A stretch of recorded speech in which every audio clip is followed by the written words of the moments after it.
Ugh. Lads, I want to talk about Star Wars. Can we talk about Star Wars? I'm going to talk about Star Wars. Star Wars Episode 3 Revenge of the Sith returned to theaters recently for its 20th anniversary special, and it actually got me excited for Star Wars again. And judging by how well it did at the box office, others felt the same way. I don't know if you know this, but it's been rough for Star Wars these past few years. Disney has used and abused this franchise since the day they purchased it back in 2012. Here, let me give you a visual representation of what Disney's been doing to the Star Wars brand. I said no! No, you don't!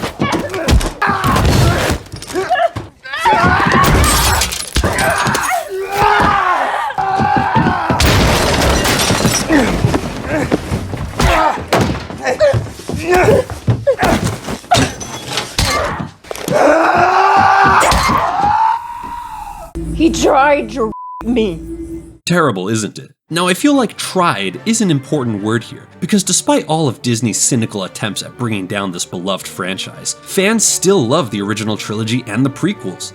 They just don't love what Disney makes. And what an embarrassment this must be for them. I mean, this thing made almost $50 million at the box office for the one weekend it was re-released. Let me say it again. In one weekend, it made $50 million. This, a 20-year-old movie, a movie fans can watch at home because they all most definitely have either a Blu-ray copy of the film or a totally legal and legit digital download of it. What a great way for the fandom to show they reject everything Disney and modern Lucasfilm makes entirely, but still love Star Wars and her characters. It's actually hilarious. Get fucked, idiot.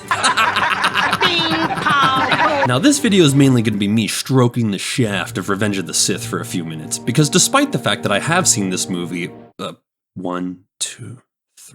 4,000 times, I had never seen it in a movie theater until now. And what an experience that was, holy! Oh my god. That is better than sex. That was some of the most fun I've ever had at the movies. The whole freaking theater was packed, bro. Okay, well the bottom seats were all empty, but can you blame a man? Nobody wants to leave the theater wearing a neck brace for 3 weeks. But trust me when I tell you, the seats at the top rows were all filled. People were cheering, laughing, and clapping like the movie just came out for the first time. We even all got up and applauded every time a scene with a meme in it was on screen. Master Skywalker, there are too many of them. What are we going to do?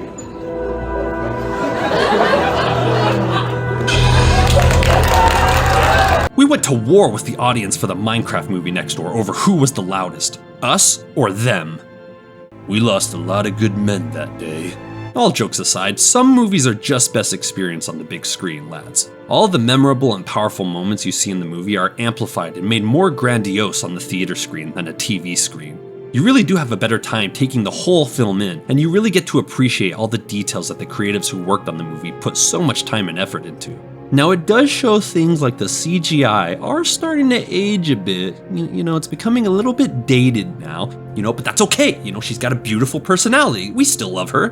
But yeah, watching this in theaters just makes everything so much more impactful. The battles between the droids and the clones are so much more vibrant and cool looking. They make me wish I could just get in there and fight for the glory of the Republic, man. Just like the simulation. All the lightsaber duels are just so much more epic on a theater screen compared to a TV screen. That last fight between Obi-Wan and Anakin, the Battle of Heroes, oh, dude, absolute cinema.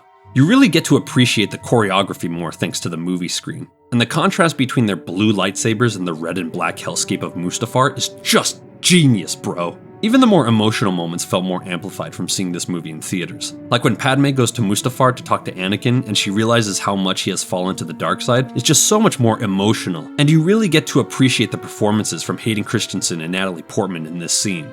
One thing that I didn't really catch about this scene that I noticed when I watched it in theaters was at first Anakin really tries to sell it to her that he did all of this for her, to save her. Then he regresses his reasoning to he's doing it for the both of them. Then he goes further by making it all about himself. It really shows how corruptible the dark side can be. Here we have Anakin, a very powerful Jedi, who thought he could use the power and knowledge of the dark side to save Padme from death. But as he goes further and further down the rabbit hole, it corrupts him. So he goes from wanting to use the darkness to do good, to using it just to gain power and dominance for himself. It just makes the dark side of the Force so much more terrifying. It's like a virus that corrupts the body, man. It's scary.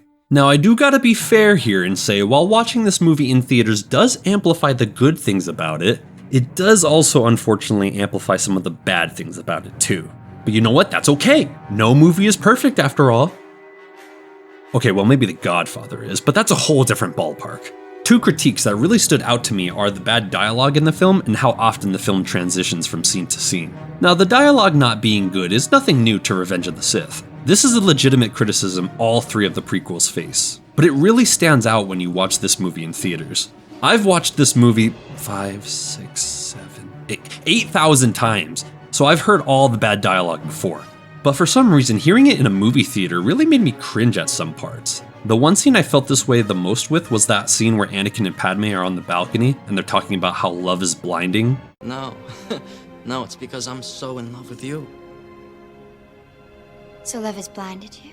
Eesh, very rough stuff right there. Now, to be fair to the prequels, the original trilogy has some questionable dialogue in them too. But I've always justified it in my head as, oh, this is just how people within the Star Wars universe talk, so it's cool, it's part of the world building. It's like if an American went to Britain, the language is still English, but certain words or phrases are used differently when expressing thoughts or feelings. So I never minded the bad dialogue because I just wrote it off as that's how people talked in these movies. But for some reason, when I heard Anakin talking about how he is so in love with Padme and she responds by saying, "So love has blinded you?"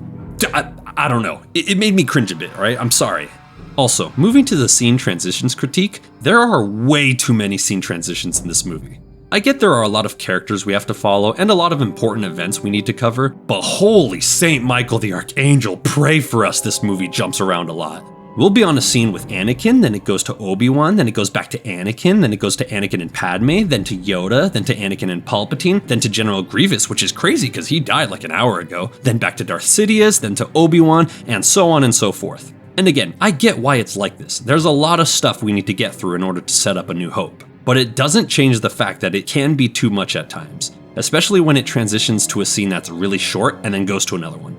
It can be annoying for sure, especially if it's your first time watching this movie. Overall, Revenge of the Sith still holds up for me, and thanks to its re-release in theaters, I appreciate it even more now. I'm glad my 10,000th time watching this movie was on the big screen.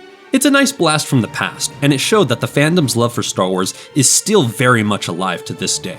It's just not there for Disney's Star Wars. But hey, who knows? Perhaps the success of this re-release will humble Disney and make them change their wicked ways so they start making good Star Wars content that actually feels like Star Wars. I doubt that.